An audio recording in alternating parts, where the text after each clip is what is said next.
មិញយើងបានរំលឹកពីគោលការណ៍បណ្ណាល័យរួចហើយកូនណាអញ្ចឹងថ្ងៃនេះលោកគ្រូនឹងនាំកូនមកធ្វើអំណាចចូលរួមលោកគ្រូមានសៀវភៅរឿងមួយក្បាលដើម្បីមកធ្វើអំណាចចូលរួមជាមួយនឹងកូនទាំងអស់គ្នាអញ្ចឹងកូនចង់ឃើញរូបភាពឬក្របសៀវភៅរបស់យើងឯងកូនចា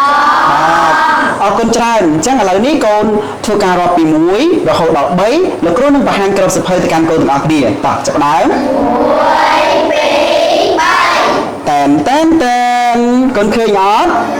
បាទឥឡូវកូនមើលមកកាន់ក្របសៀវភៅរបស់លោកគ្រូកូនឃើញច្បាស់ទាំងអស់គ្នាកូនបាទអរគុណច្រើនតោះឥឡូវកូនធ្វើការមើលមកកាន់ក្របសៀវភៅរបស់យើងទាំងអស់គ្នាតើកូនមានឃើញរូបអ្វីខ្លះកូន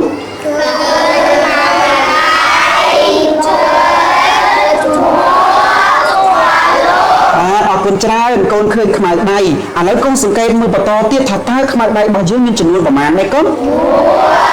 បាទចុះប៊ិចរបស់យើងមានប្រមាណដែរកូនបាទហើយចុះមុខមានប្រមាណដែរកូនបាទចុះចោលលោកមានប្រមាណដែរបាទអរគុណច្រើនឥឡូវកូនសង្កេតមើលបន្តទៀតថាតើពួកគេកំពុងតែធ្វើអ្វីកូន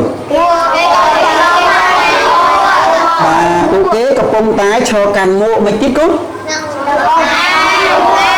បាទអំអែមួបាទអរគុណច្រើនឥឡូវកូនសង្កេតមើលបន្តទៀតថាកូនគិតថាណាគឺជាតួអង្គនៅក្នុងរឿងរបស់យើងកូនបាទអរគុណច្រើនខ្មៅដៃបិចមួកនឹងជាប់លុបឥឡូវកូនកូនធ្លាប់មានបិចទេកូននៅពេលដែលកូនសរសេរកូនប្រើបិច13សសេចុះកូនមានខ្មៅដៃអត់កូនមាននៅពេលដែលកូនសរសេរខុសកូនប្រើអ្វីកូនលោកចុះកូនមានមួកអីកូនមានអរគុណច្រើនកូនពាក់មួកដើម្បីអ្វីដែរកូនបាទកូនពាក់មួកដើម្បីការពារកម្ដៅថ្ងៃអរគុណច្រើនមែនទែនឥឡូវកូនសាកគិតមើលបន្តទៀតមើលថាតើនឹងមានរឿងអ្វីកើតឡើងនៅក្នុងរឿងនេះកូនបាទពួកគេចង់បានមួកកូនណាបាទឥឡូវកូនសាកគិតបន្តទៀតមើលកូនថាតើនឹងមានរឿងអីកើតឡើងបន្តទៀតកូនបាទអរគុណច្រើនអញ្ចឹងកូនគិតថាពួកគេនឹងទិញមួកណោះកូនណោះបាទអរគុណច្រើនអញ្ចឹងឥឡូវកូនសង្កេតមើលមកកាន់រូបភាពនៅទំព័រដំបូងរបស់យើងទាំងអស់គ្នាកូនសង្កេតឃើញអ្វីកូនកូនសង្កេតឃើញខ្មៅដៃនិងមួកខ្មៅដៃយ៉ាងម៉េចដែរកូនបាទខ្មៅដៃមានទឹកមុខសប្បាយរីករាយណាកូនណាបាទអរគុណច្រើនឥឡូវកូនមើលមួករបស់យើងគេដាក់អីនៅជាប់ជាមួយនឹងមួកនេះកូននេះគេដាក់តម្លៃប្រមាណដែរកូន3500រៀលបាទអរគុណច្រើនមែនទែនអញ្ចឹងថ្ងៃនេះលោកគ្រូមានរឿងមួយដើម្បីមកបាទធ្វើការចូលរួមអានជាមួយនឹងកូនៗទាំងអស់គ្នាដែលមានចំណងជើងថាបាទរឿងខ្ញុំចង់បានមួកបាទអរគុណច្រើនដែលមានអ្នកនិពន្ធឈ្មោះកញ្ញាហ៊ីងស្រីរតនិងវិចិត្រករគូររូបដោយកញ្ញាសូចរិយាបាទអញ្ចឹងមុននឹងលោកគ្រូធ្វើការអានរឿងជូនកូនទាំងអស់គ្នាស្ដាប់លោកគ្រូមានពាក្យថ្មីដើម្បីធ្វើការណែនាំទៅកាន់កូនៗទាំងអស់គ្នាចំនួន2ពាក្យបាទពាក្យទី1នោះគឺជាពាក្យសន្សំពាក្យសន្សំមានន័យថាការប្រម៉ែប្រមូលពីតិចទៅច្រើនបាទឧទាហរណ៍ថាយើងសន្សំប្រាក់ឬក៏ដូចជាយើងសន្សំលុយអញ្ចឹងឧទាហរណ៍ថាលោកគ្រូមានកូនជ្រូកមួយណាកូនណាអញ្ចឹងលោកគ្រូធ្វើការសន្សំលុយអញ្ចឹងលោកគ្រូធ្វើការដាក់មួយថ្ងៃ500ឧទាហរណ៍ថាលោកគ្រូដាក់មួយថ្ងៃ500ណាកូនណាអញ្ចឹងលោកគ្រូមួយថ្ងៃលោកគ្រូដាក់500ចូលបាទបន្ទាប់មកទៀតលោកគ្រូមួយថ្ងៃទៀតលោកគ្រូដាក់500ទៀតឃើញនេះបានច្រើនទេកូនបាទអញ្ចឹងពាក្យថាសន្សំមានន័យថាគឺការប្រម៉ែប្រមូលពីតិចទៅច្រើនអញ្ចឹងកូនយកអត្ថន័យនៃពាក្យនេះនៅកូនបាទឥឡូវនេះលោកគ្រូមានពាក្យមួយទៀតគឺពាក្យកខេបកខប់កខេបកខប់នឹងមានន័យថាដែលមានចិត្តនៅពេលដែលបានរបស់អ្វីមួយជាទីកប់ចិត្តឬក៏ជារបស់មួយដែលយើងស្រឡាញ់ឧទាហរណ៍ថានៅពេលទៅដល់ផ្ទះ ម៉ាក់របស់កូនទិញកតាបថ្មីជូនកូនស្រាប់តែកូនមានចិត្តសប្បាយអហ្នឹងឯងគេហៅថាកខេបក៏ខោបាទអញ្ចឹងកូនយល់ពីអត្ថន័យនៃពាក្យថ្មីរបស់យើងក្នុងរឿងរបស់យើងនៅកូនបាទយល់ហើយកូនអញ្ចឹងឥឡូវនេះលោកគ្រូនឹងធ្វើការអានរឿងជូនកូនទាំងអស់គ្នាស្ដាប់តែម្ដងអញ្ចឹងកូនត្រៀមខ្លួនដើម្បីស្ដាប់រឿងនិទានរបស់យើងនៅកូនបាទតោះឥឡូវកូនមើលមកកាន់លោកគ្រូទាំងអស់គ្នាបាទមុននឹងមើលកូនចូលរួមផ្ទះដៃ1ផ្ទះដៃ2អរគុណច្រើនតោះបាទតោះឥឡូវយើងនឹងចាប់ផ្ដើមអានរឿងខ្ញុំចង់បានមួក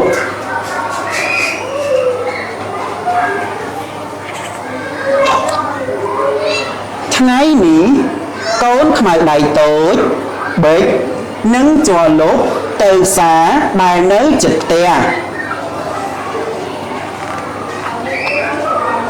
កូនខ្មៅដៃតូចឃើញមួកមួយយ៉ាងស្អាតវាឈរមើលមួកនោះរហូតដល់ភ្លេចខ្លួនកូនខ្មៅដៃត្រឡប់មកផ្ទះវិញវាអង្គុយរាប់ប្រាក់សន្សំខ្ញុំមានប្រាក់តែ1000រៀលប៉ុណ្ណោះឯងសាក់គិតមើលតើមានទុកប្រាក់នៅឯណាទៀតទេបាទឥឡូវកូនសាក់គិតមើលថាតើនឹងមានរឿងអ្វីកើតឡើងនៅក្នុងរឿងរបស់យើង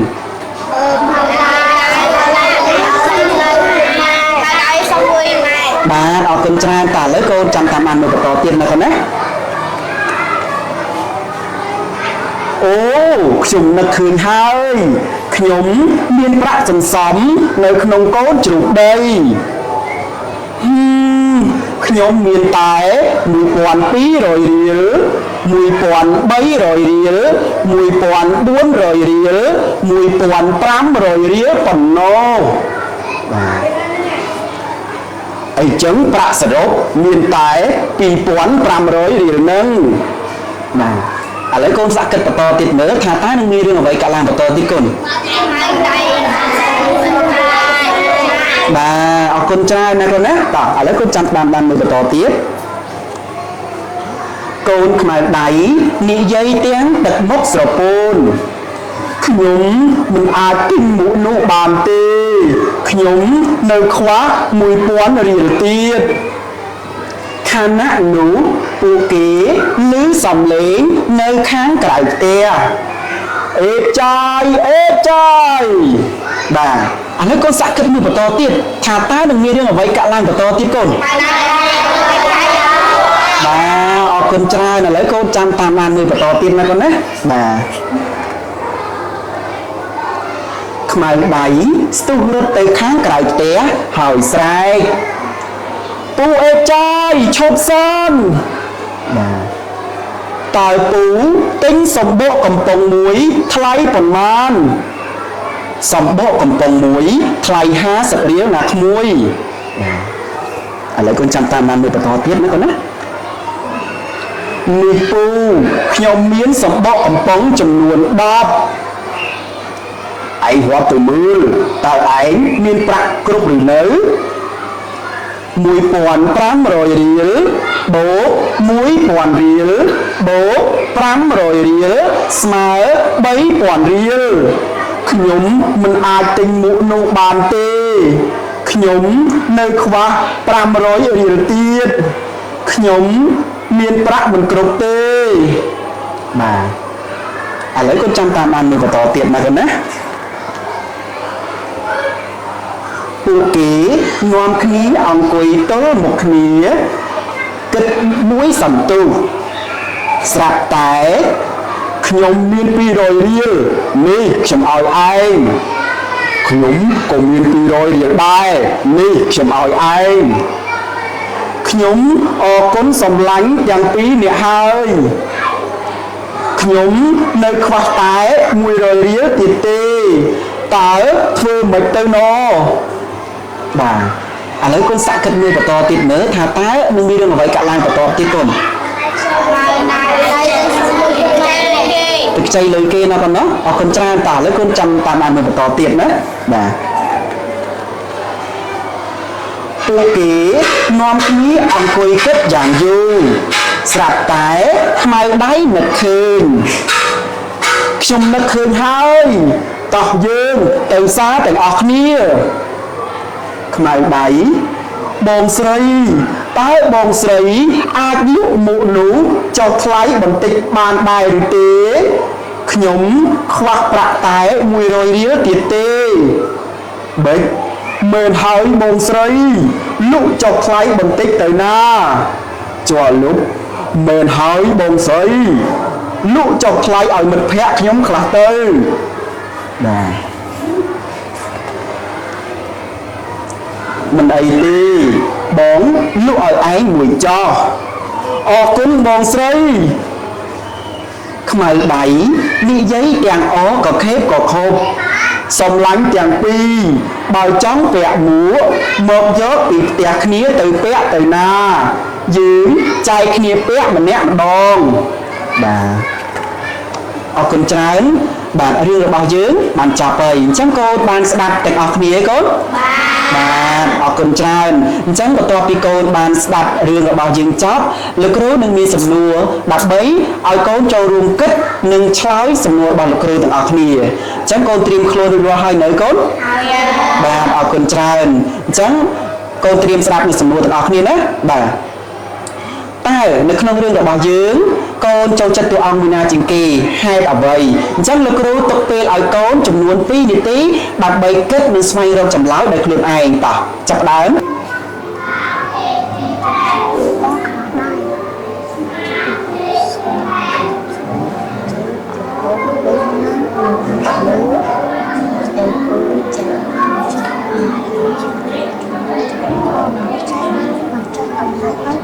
បាទអរគុណច្រើនកូនបន្ទាប់ពីកូនបានគិតតែខ្លួនឯងហើយកូនបាទបែរមុខទៅរកដៃគូដែលនៅគិតកូនបំផុតណាកូនណាដើម្បីចែករំលែកចម្លើយទៅកាន់មិត្តភ័ក្តិរបស់កូនមានរយៈពេល3នាទីសម្រាប់កូនចែករំលែកមួយតំណាងមា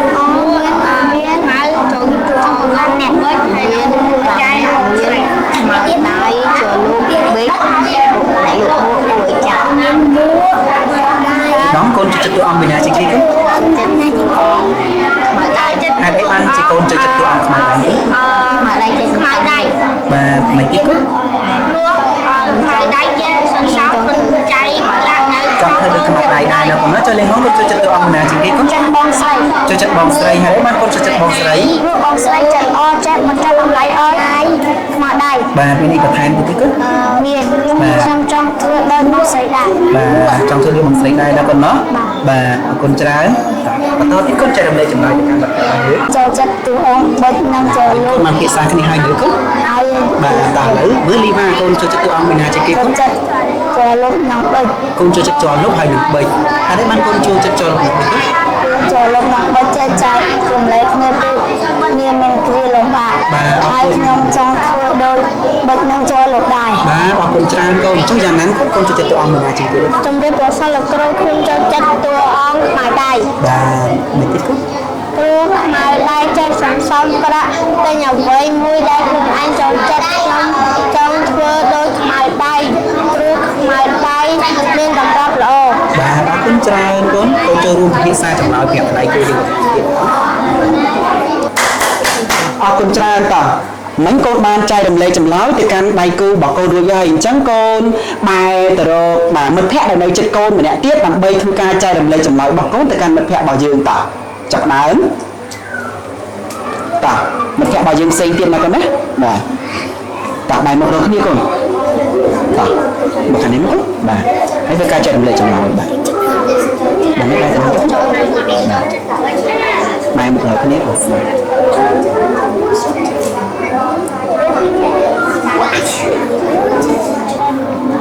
បាទអរគុណច្រើនគាត់ចែករំលែកចម្លើយទៅកាន់ដៃគូយើងនៅ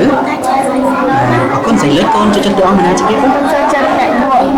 អ្នកលក់មួកហេតុអីគាត់អ្នកលក់មួកចេះមិនចេះតម្លៃឲ្យខ្មៅដៃបាទអរគុណច្រើនមានបន្ថែមទៀតទេគាត់ខ្ញុំចូលចិត្តខ្ញុំចង់ខ្លាចជា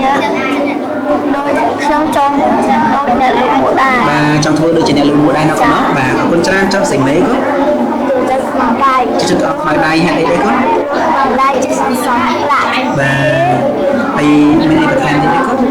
ចូលខ្ញុំចូលធ្វើដូចខ្មៅដៃដែរបាទចង់ធ្វើខ្មៅដៃដែរណាគាត់ណោះបាទអរគុណច្រើន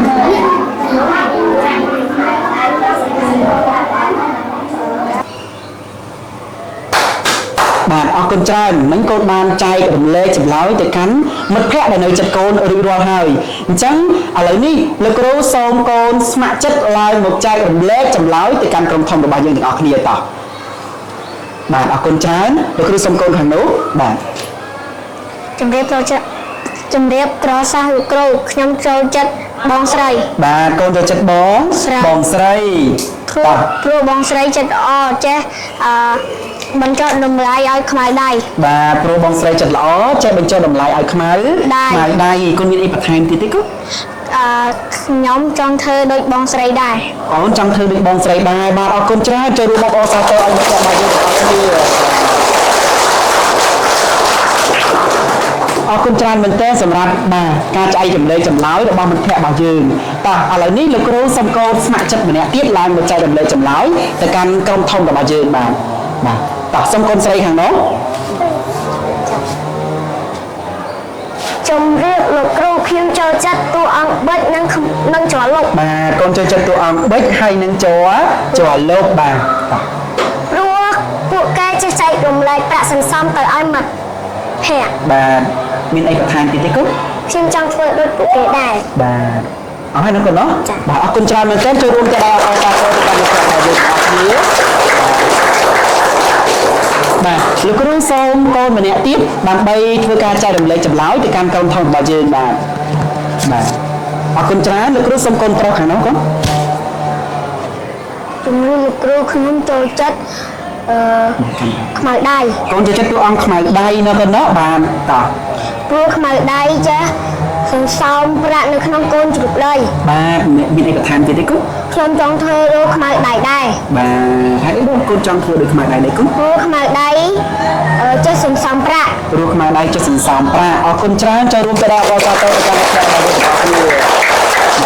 បាទអរគុណច្រើនបន្ទាប់ពីមិត្តភ័ក្តិរបស់កូនបានឡើងមកចែករំលែកចម្លើយនៅលើក្រុមធំហើយបាទលោកគ្រូបាទសូមកូនឡើងស្ម័គ្រចិត្តឡើងមកធ្វើកាយវិការនិងសកម្មភាពមួយចំនួននៅក្នុងតួអង្គដែលកូនពេញចិត្តបាទនោះមានកូនណាស្ម័គ្រចិត្តទេកូនបាទតោះឥឡូវលោកគ្រូសូមកូនស្រីខាងនោះវិញកូនតោះ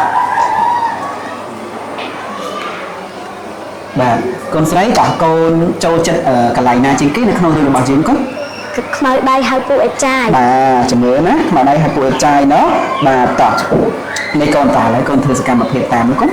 ពួកអេចាយឈប់សិនបាទអរគុណច្រើនចូលរួមទៅដល់អបអរសាទរមកនេះបាទអរគុណច្រើនមែនទែនតោះឥឡូវនេះលោកគ្រូសូមកូនស្ម័គ្រចិត្តឡើងមកធ្វើកាយវិការបាទម្នាក់ទៀតបាទតោះកូនប្រុសខាងនោះវិញកូនបាទកូនពេញចិត្តកន្លែងណាដែរកូនក្នុងរឿងរបស់យើងពេញចិត្តកន្លែងពួកអាចារ្យពេលនេះបាទអរគុណច្រើនតោះនេះឥឡូវកូនធ្វើតាមកូនអេចាយ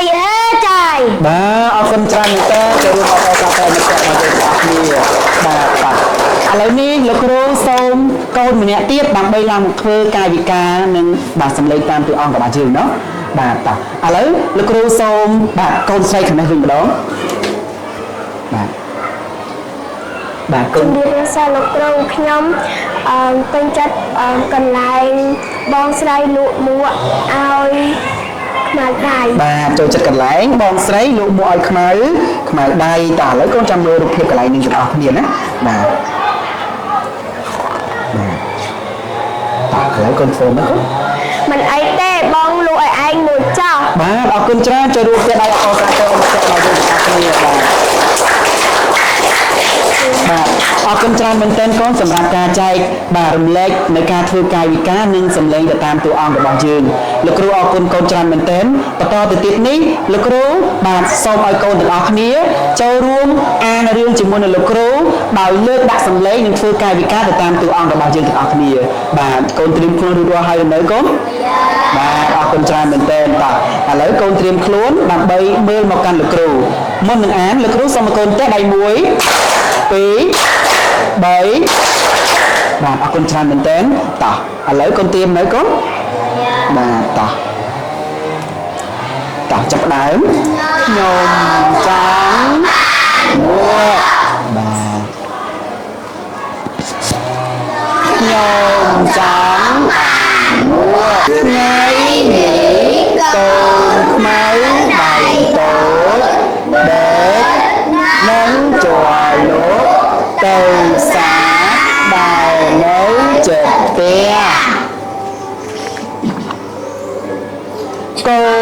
máy đầy tổ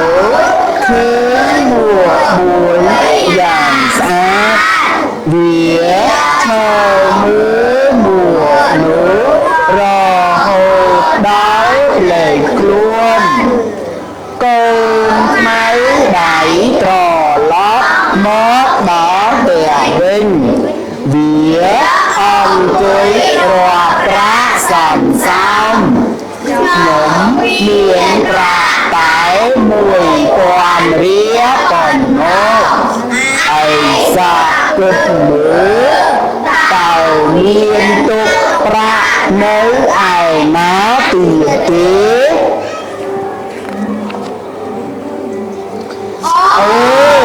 nhóm nét cười nhau nhóm miền ra sòng sóng nóng tốn chủ đây nhóm hiện tại mùi toàn tí rồi đĩa mùi toàn thấy rồi đĩa mùi toàn đuống rồi đĩa còn no ý chẳng ra xạ rốt miền tại tùy toán trăm rối rỉa nâng cốt này đáy nị giấy kèm bốc sờ côn nhóm mình á tính bùa nú bàn tê nhóm nơi quát mùi quán rỉa tiết hà nát nú tua ý lưỡng dòng lý nơi tháng cải kia ê cai អរគុណច្រើនមែនទែនឥឡូវនេះលោកគ្រូសូមឲ្យកូនធ្វើសំឡេងនឹងកាយវិការនៅត្រង់កន្លែងនេះម្ដងទៀតណាកូនណាតោះចាប់ដើមអេកាយអរគុណច្រើនតោះបន្តទៀតខ្មៅដៃស្ទូ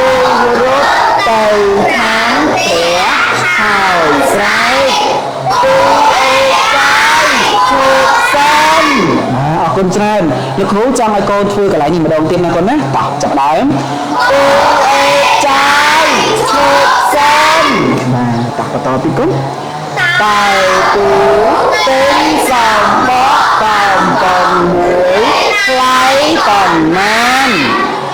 កំបកកំប៉ុងមួយថ្លៃ50រៀលណាមួយបាទអរគុណច្រើនគុណនេះគូខ្ញុំមានសំបកកំប៉ុងចំនួន10រាប់ទៅតែឯងមានប្រាក់គ្រប់ឬនៅ1500រៀលបូក1000រៀលបូក500រៀលស្មើ3000រៀលខ្ញុំមិនអាចទិញមួកនោះបានទេខ្ញុំនៅខ្វះ500រៀលទៀតខ្ញុំមានប្រាក់មិនគ្រប់ទេបាទបន្តទៀតគុណតោះពួកគេ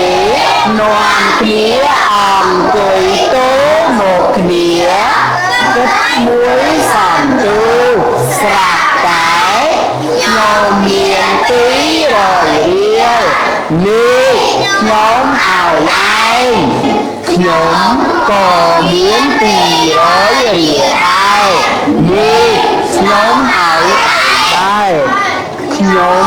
អរគុណសំឡាញ់ទាំងពីរនាក់ហើយខ្ញុំនៅខ្វះតែ100រៀលទៀតទេតើធ្វើមិនទៅណោះពួកគេនាំគ្នាអង្គុយគិតយ៉ាងយូរស្រាប់តែនៅដៃមកឃើញខ្ញុំនឹកឃើញហើយតោះ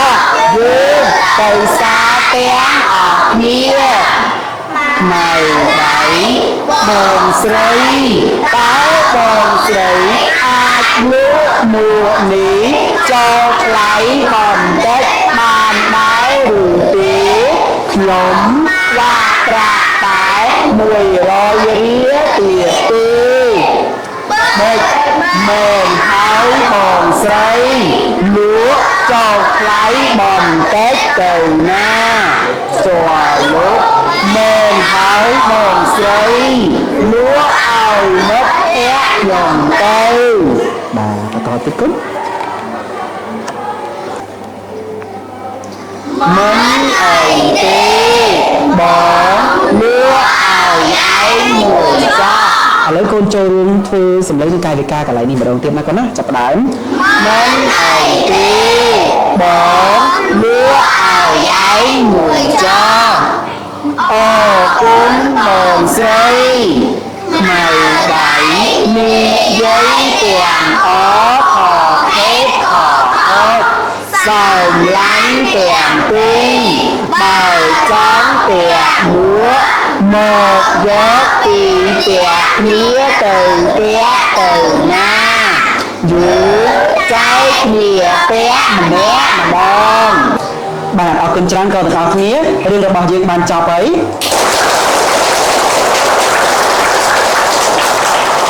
បាទអរគុណច្រើនកូនទាំងអស់គ្នាសម្រាប់ការចូលរួមអានរឿងជាមួយលោកគ្រូដោយការលើកដាក់សម្លេងនិងធ្វើកាយវិការទៅតាមតួអង្គនៅក្នុងសាច់រឿងដោយសារយើងនៅសល់ម៉ោងអញ្ចឹងកូនអាចខ្ចីសៀវភៅពីអ្នកគ្រូបណ្ណារៈដើម្បីទៅអានបន្ថែមទៀតនៅម៉ោងចេញលេងឬក៏កូនអាចយករឿងនេះទៅអាននៅផ្ទះបានដោយខ្លួនឯងបាទ